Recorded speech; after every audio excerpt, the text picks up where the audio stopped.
Okay. Just so you see it, and just we'll uh, read it into the record, and then we'll begin the teaching. But the teaching begins here. This sort of we're finishing up, at least going through once the eternal spiral journey of the wayless way of Meister Eckhart, 14th century German mystic. And so the spiral was also important for Rumi. They whirled, just as the galaxies are a kind of spiral affair, and and the fact that they whirl around every night. Yeah. So Rumi said, like the ground turning green in the spring wind, like birdsong beginning inside the egg, like this universe coming into existence, the lover wakes and whirls in a dancing joy that kneels down and prays. And you can see it, there's also, it's a thread like thing too. We often talk about there's a thread you follow. And the thread leads from the macro to the micro, from the sun to the sun in the rose, uh, the spark of the divine that's in our very soul. That's how the artist pictured it, and Rumi was talking about, and that we're on that journey. So I want everybody to be able to see it who's tuning in later on YouTube. Okay.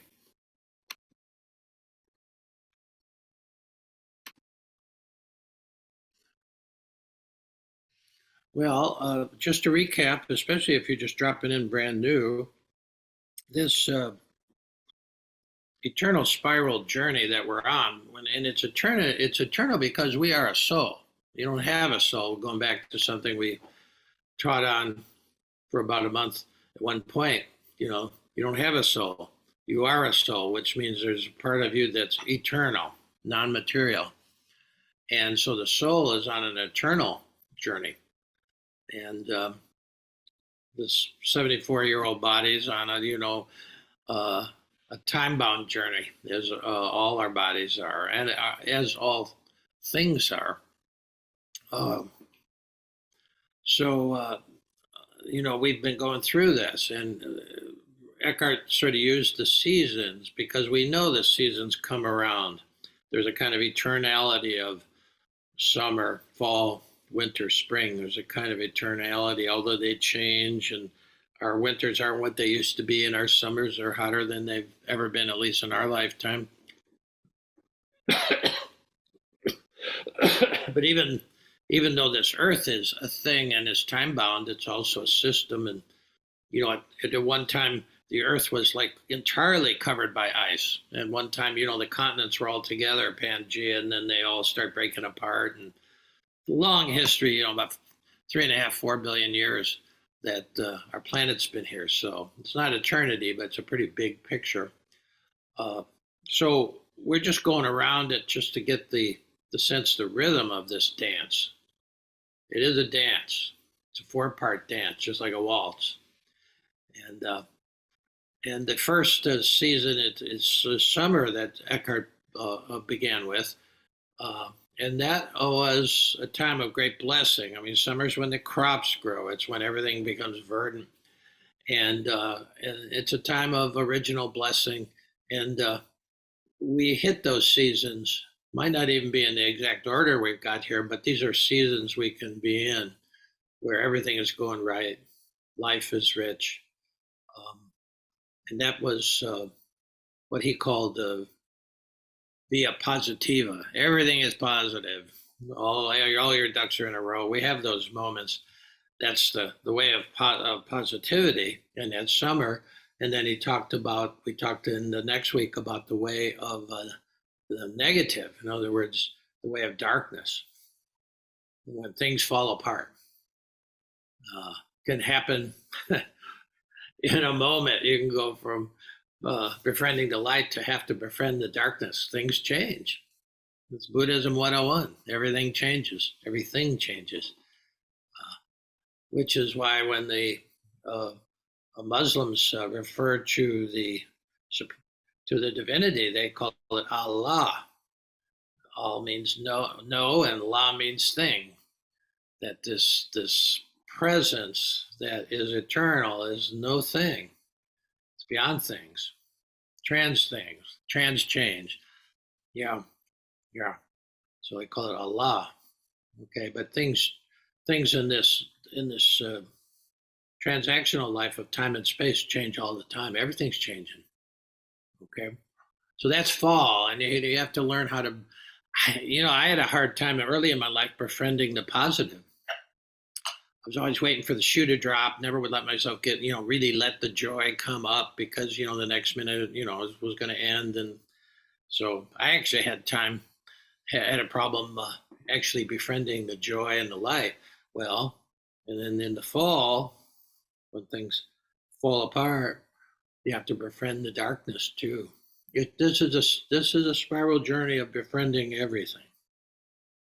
Very much like Rumi's guest house, which Rumi was a little bit before Eckhart, but he was on the same level. And then when you get to winter, which we talked about last week on Sunday, winter is a time of befriending the emptiness, but it's also the emptiness of the empty womb that can become full of new life, and you bring it forth. It's about really creativity coming out of the emptiness.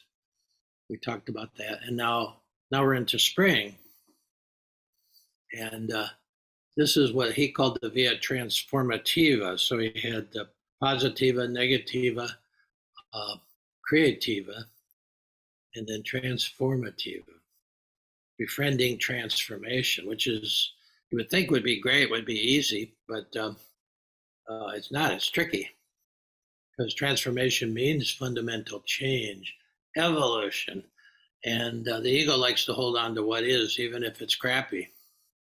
I don't know. I've got a little pop up here.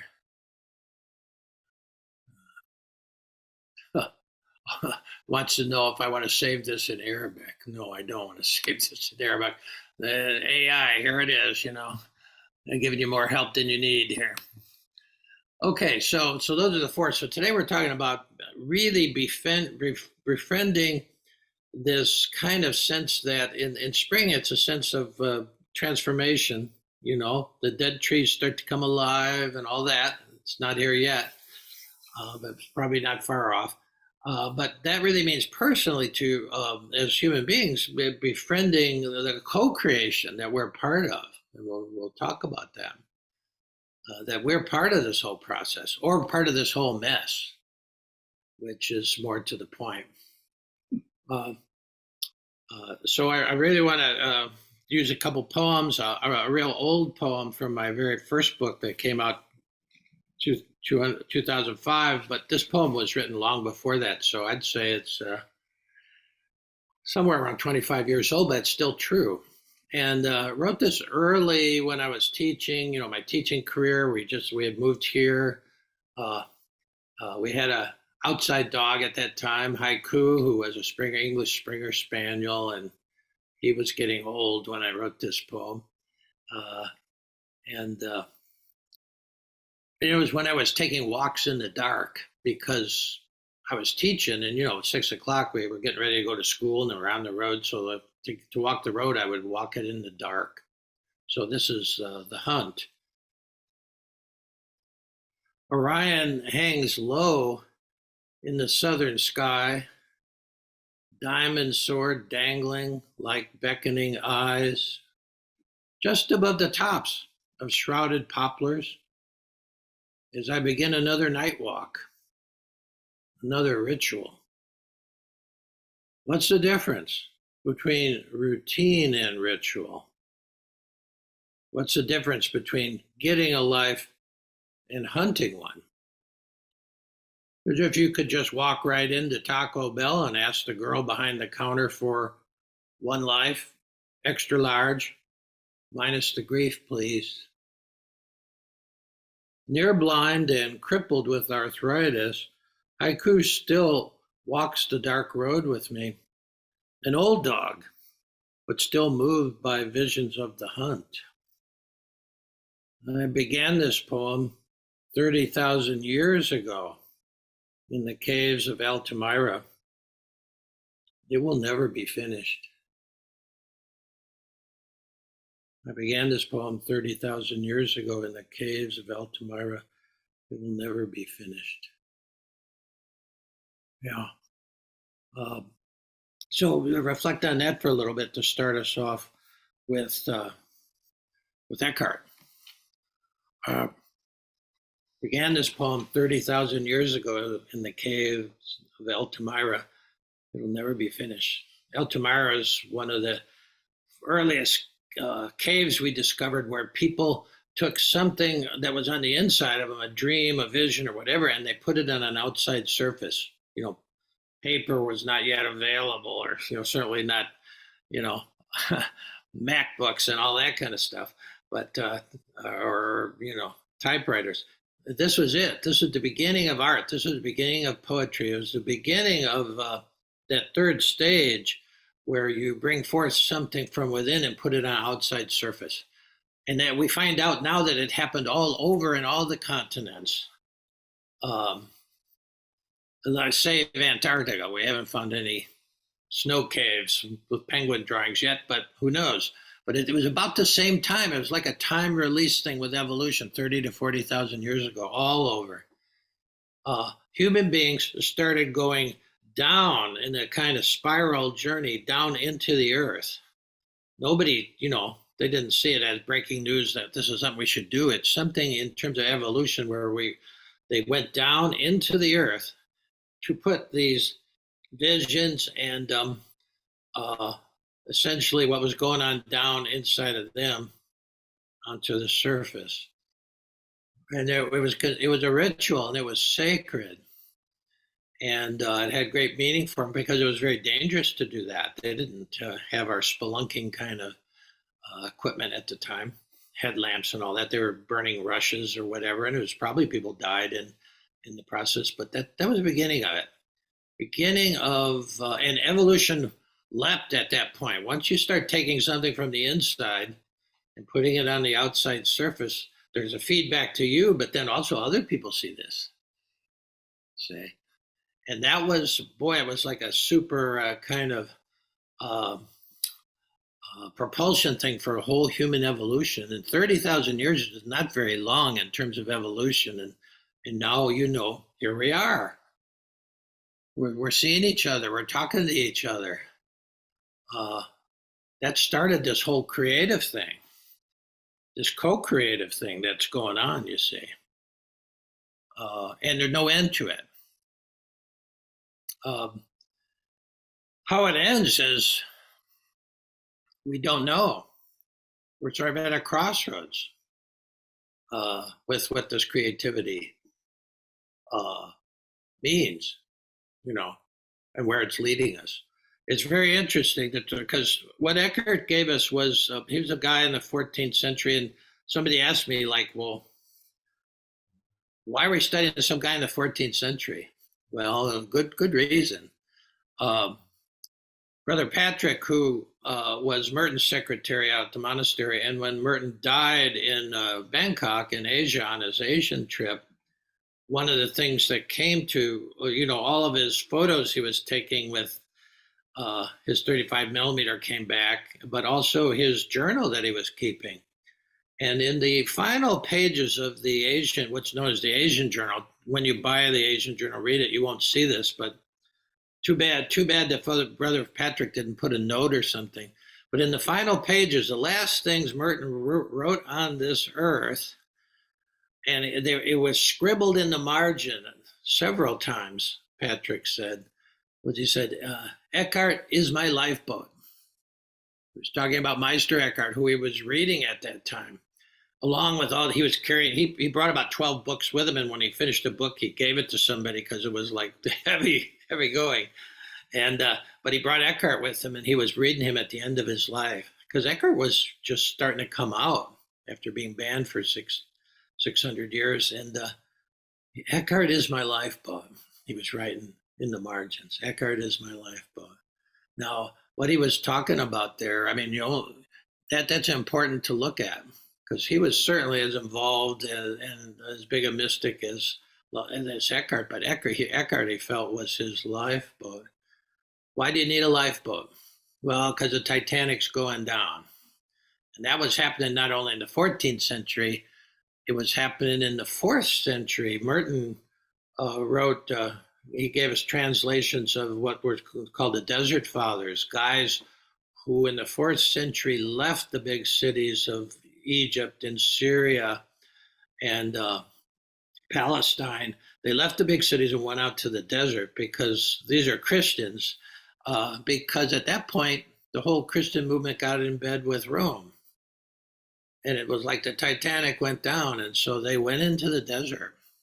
They said, we're not going here. And I think Merton was aware of that in the 60s, that this culture, which we, 50 some years later, we're in this culture, that it was going down and was not sustainable.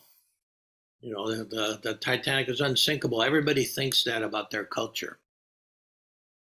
But we know cultures have come and gone. What Meister Eckhart is saying, because cultures change by the nature of them. And he was saying, well, he was giving us a direction to go inside.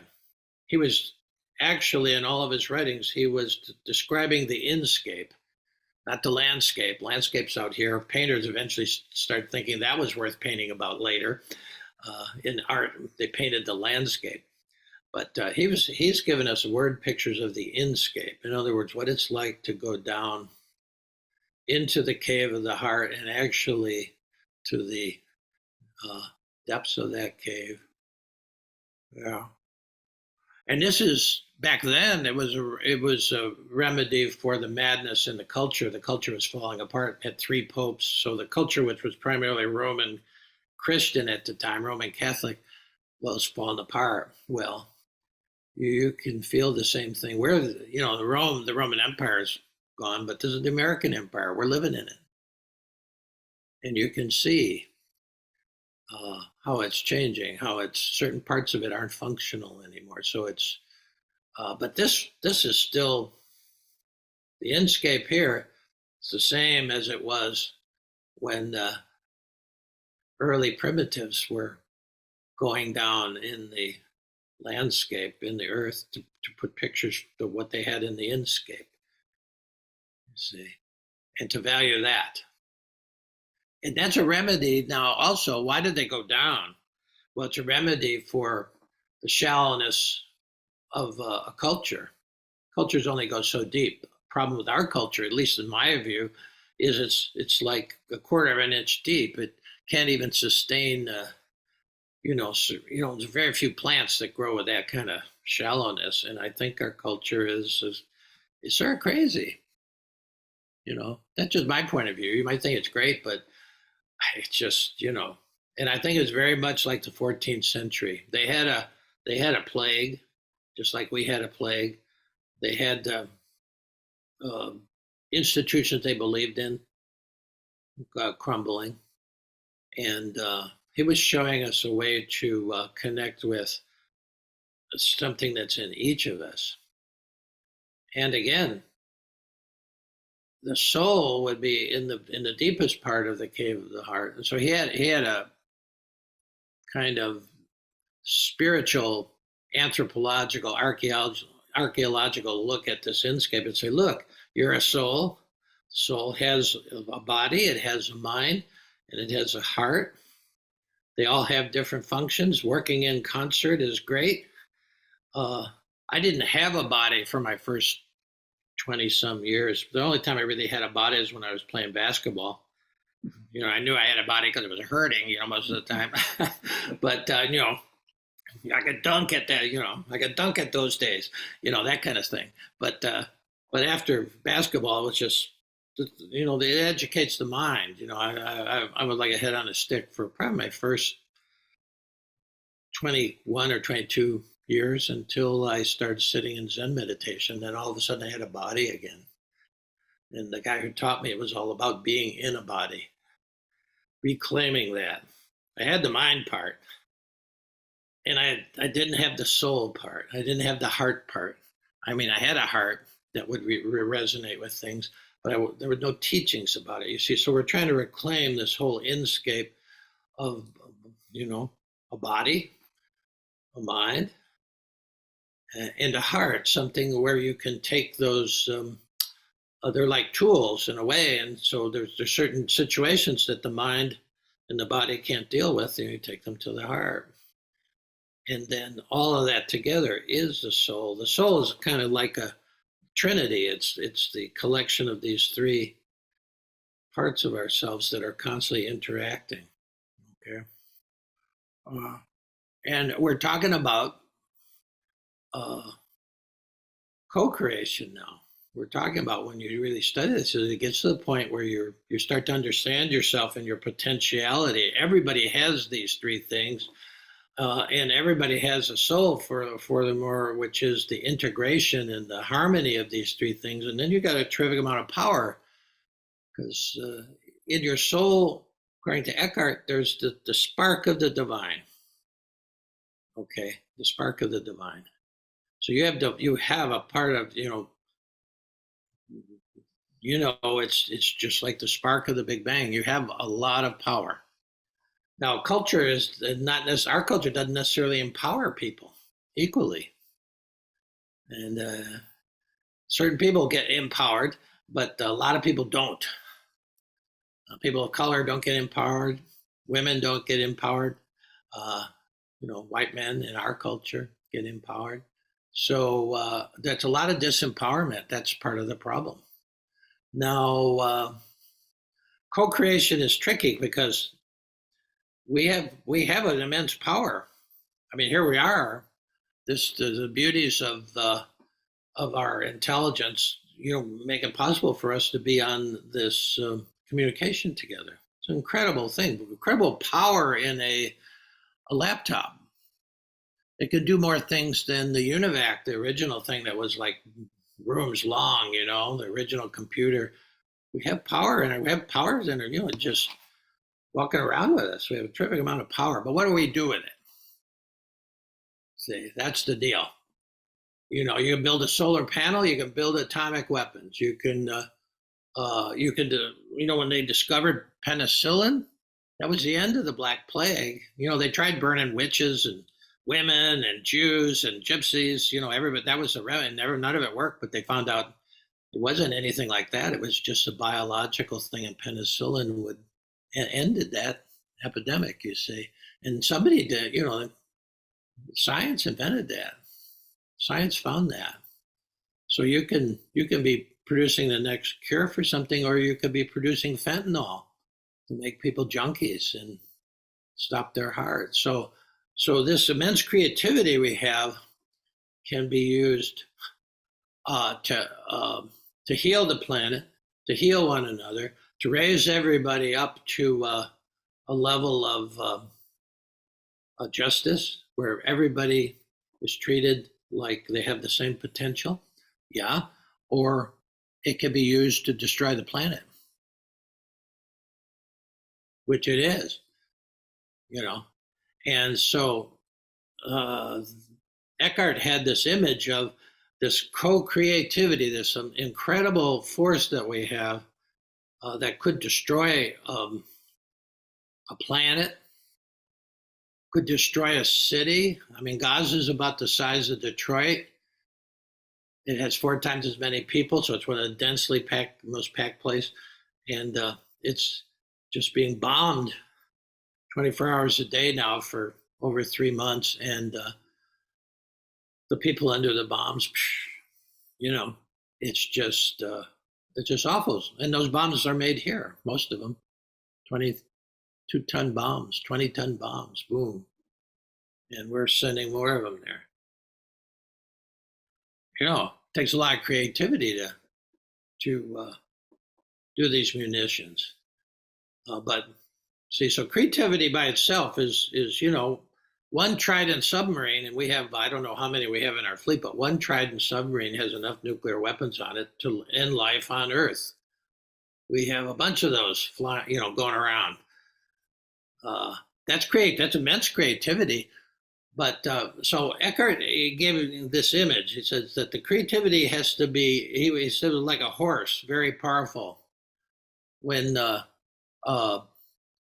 when human beings started mounting up on horses, these were the guys in Asia that came sweeping across and took over because the horse made you much more powerful. So these creations are like horses; they add to our power. And he said, but they must be bridled by love. In other words, the bridle that you put on a horse, you can direct it. Otherwise, you got just a bunch of wild horses, stampede things. And so the bridle of love, he said, needs to be applied. You have to direct this creativity, and it has to be directed towards love. Now, when he was talking love, the way Jesus was talking love, the Buddhists call it wisdom and compassion. That's somewhat helpful to remember, to see what the Buddha was doing. It's like water is H2O. It's a compound of two elements, and love is a compound of wisdom, which wisdom really means clear seeing. It's like this thing that I use a lot. I have this jar that's totally clear now, and if you get close enough to it, you can see the diamond at the bottom of it. That's an image there of wisdom, and the diamond on the bottom is the compassion that is inherent in. So if you could see clearly, then you could help people. The problem is it's people are rarely seeing clearly. What they think is in their own self-interest is eventually maybe not. Usually isn't. It's all shook up. I don't think there's evil people. There's evil things being done, but there's mostly confused people. People shook up. No wisdom. This thing's leaking now, by the way. I just realized that. Might need to get myself a new jar. See, so it's the bridle of wisdom and compassion. In other words, that's what you're directing. You got to be clear about this stuff, because otherwise you got Frankenstein. Is immensely creative, but then it'll backfire on you. And that's what we're living with now. That's what we're living with now. So this wisdom and compassion is key. That's part of the work we're doing with contemplation. Contemplation is not the end of the game. Contemplation, being able to sit and let yourself calm down and let the waters become clear, and then you can respond to a situation. When it's all cloudy and something happens, you tend to react, and it's in a lot of cases dumb or counterproductive. But so wisdom is the sitting part, and then compassion is what comes out of it. See, so really, meditation or contemplation is the means. Compassion is the end. Compassion is the end.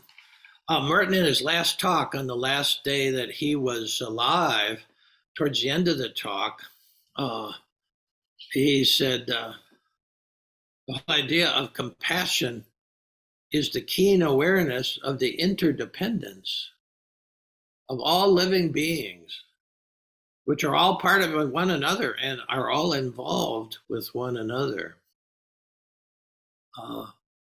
Meister Eckhart was already there, that's why he said, Meister Eckhart's my lifeboat. Eckhart said, whatever happens to anybody else happens to me. And so we could say, what's going on in Gaza, what's going on in the Sudan, what's going on Congo, these are conflict places, Ukraine, it's happened to us. And we're interacting with it. Are we bringing the radiance of the inner light to it, wisdom and compassion, or are we ignoring it? Are we just letting it happen? Even if we're complicit, there are bombs, Good question. So now what you also do when you have wisdom and compassion as the bridle is you get a kind of prophetic imagination. We need to imagine some different ways to do things. That's what the prophets were, the Old Testament prophets in any age. Jesus was a prophet. Prophets imagine a different way to do it than the empire, you see. Well, every empire always lays it down, said this is the way it is. Just you got to play along. You got to fit yourself into this image, even when the image means a lot of people don't have health care. It's just you look at our culture and you just, or people don't belong and don't ever build a wall and all this kind of nonsense. Uh, you know, so we have to imagine a different thing. There are no walls. There are no walls. When we saw the picture of the whole Earth in 1966, satellite picture of the Earth, there are no walls there. There are no countries. You see. So we have to have a kind of imagination. Jesus put it this way. He says, nobody puts new wine in old wineskins. Because the wineskins, what held the wine were like the bladders of, goats and stuff like that. And you could put the wine in it, but it was only good for one time. If you had an old wineskin, it'd have a certain amount of bacteria in there. And then you put the new wine in, it would burst, like explode. So you always had to have a new wineskin. And that's he said, you need a new wineskin for new wine. In other words, we have to imagine a different world. Prophets always do that.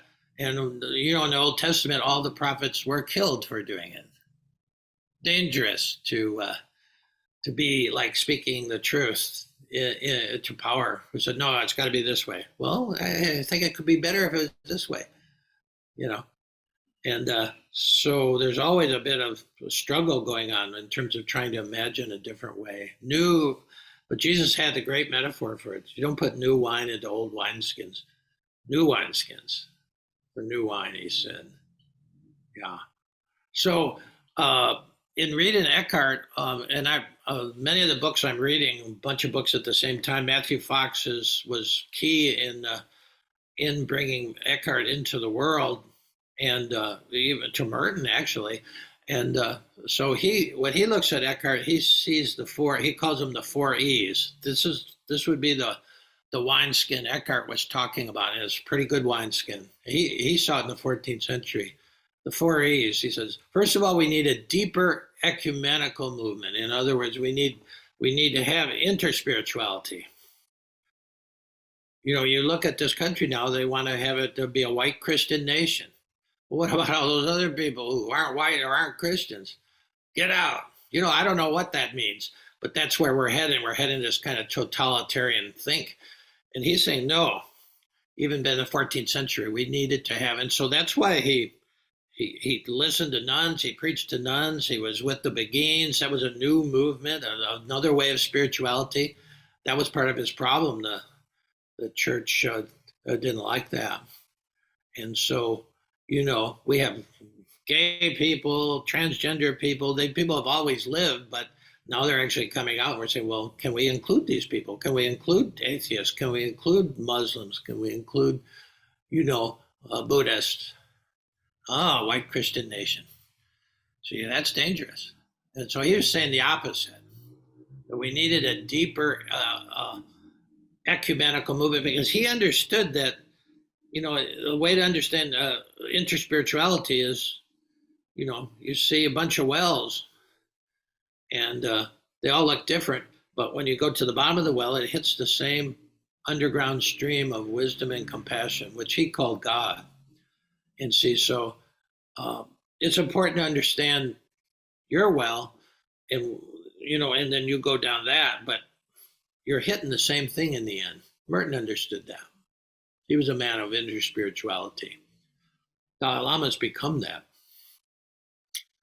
So deep, and then we're not fighting wars over, in the Middle East. It's the same God, the God of Abraham, and they're killing one another because they have different names for it.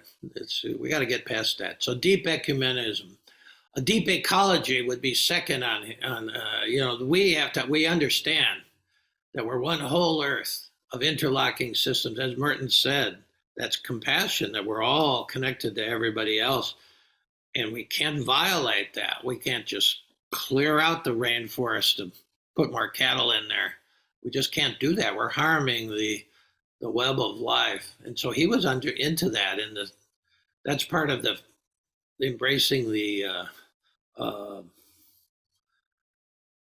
the depths of creation spirituality, that we got to treat creation as if it's sacred. You just can't wipe it out to make a buck.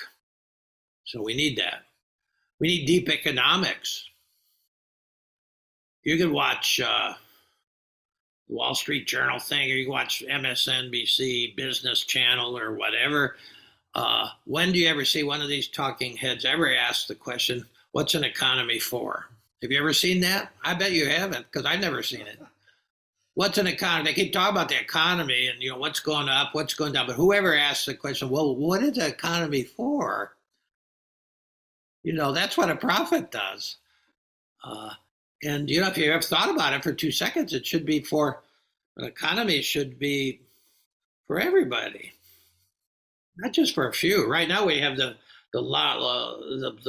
biggest gap between the very rich and the very poor. Over 50% of the people in this great empire of the United States are below the poverty level. 50%. A lot of them don't have health care. Now, that's not working to me. I'd say, well, we need a new wineskin here. We need some new wine here. But nobody really what's the economy for? Well, the GDP needs to go up. Well, it's great now because the Wall Street's going up.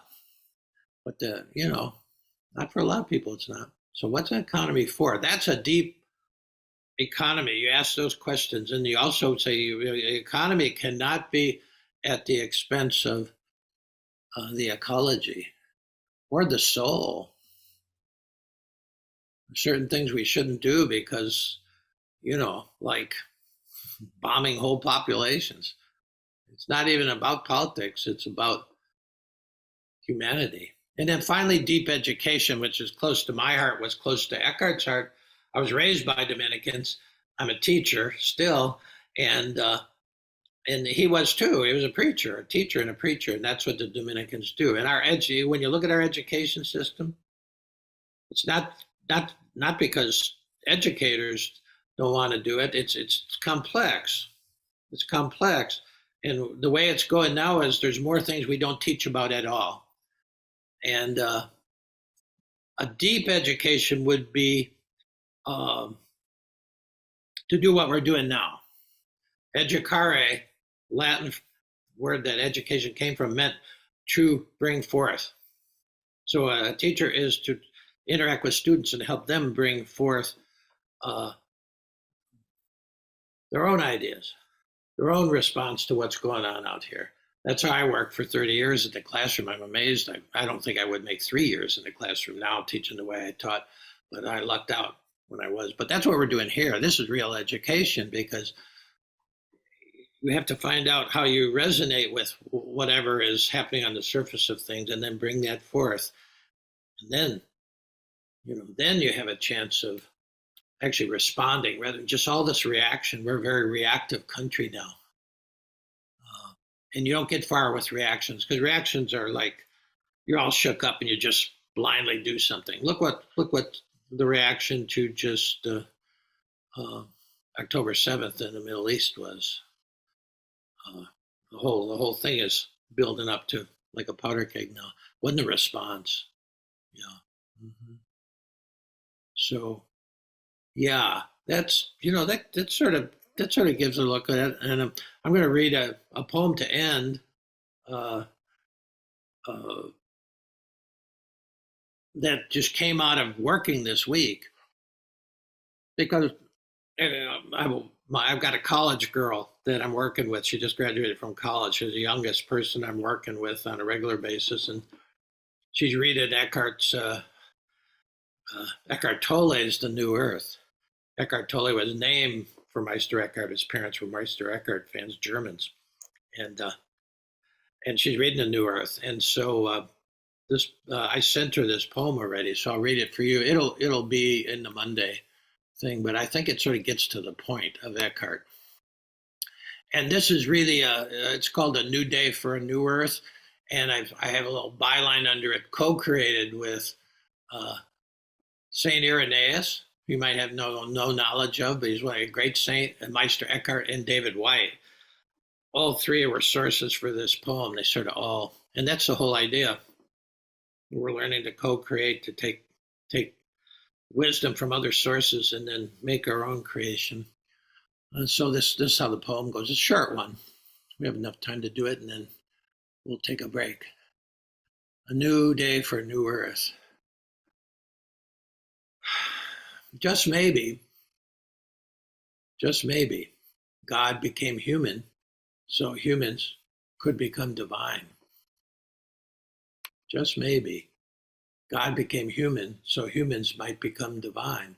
If so, in that first hardly noticed moment in which you wake, there's a small opening into the new day which closes the moment you begin your plans. Just maybe God became human so humans could become divine.